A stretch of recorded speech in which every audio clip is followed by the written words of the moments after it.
How to sign in into Inspirity Employee Portal.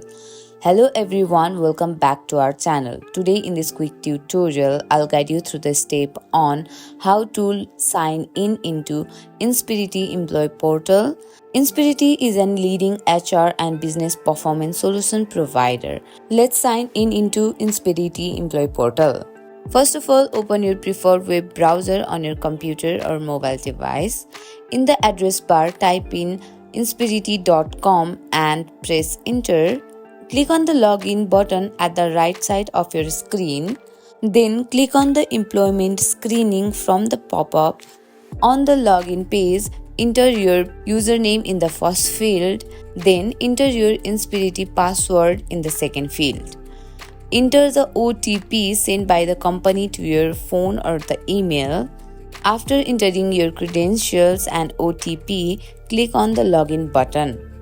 You will be directed towards the Inspirity dashboard where you can access your pay stubs, benefit, personal information, and more. If you have forgotten your password, click on the Forgot Password link on the login page and follow the instruction to reset it. And that's it. You have successfully signed in into your Inspirity Employee Portal. Thank you for watching the video till the end. Hope you like the video. If you like the video, don't forget to subscribe our channel for more tutorial like this. See you on the next video.